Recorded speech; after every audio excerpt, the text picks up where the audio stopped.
திருவாரூர் மாவட்டத்தின் ஆனைக்குப்பம், பனங்குடி உள்ளிட்ட பல்வேறு இடங்களில் சுமார் 2000 ஏக்கர் பரப்பளவில் மழைநீர் சூழ்ந்து இளம் நெற்பயிர்கள் பாதிக்கப்பட்டுள்ளன.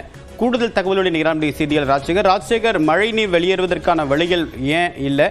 அங்கே எது போன்ற சேதங்களை தற்போது விவசாயிகள் சந்திச்சிருக்காங்க?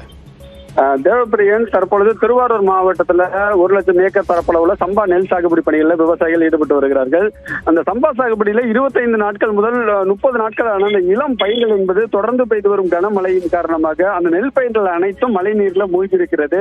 நாம தற்பொழுது அந்த காட்சிகளை தான் பார்த்து வருகிறோம். இந்த பயிர்களுக்கு ஒரு ஏக்கருக்கு 8,000 ரூபாய் செலவு செய்துள்ள நிலையில தொடர்ந்து பெய்து வரும் கனமழையின் காரணமாக அந்த பயிர்கள் அனைத்துமே நெல் பயிர்கள் மூழ்கி அழுகிவிடும். இதனால் விவசாயிகள் மிகப்பெரிய அளவில் பாதிப்படைஞ்சிருக்காங்க. மேலும் அந்த பகுதியில் உள்ள வடிகால் வாய்க்கால்கள் முழுமையாக தூர்வாரப்படாத காரணத்தினால் அந்த மழை நீரை வடிய வைக்க முடியாத நிலை ஏற்பட்டுள்ளது.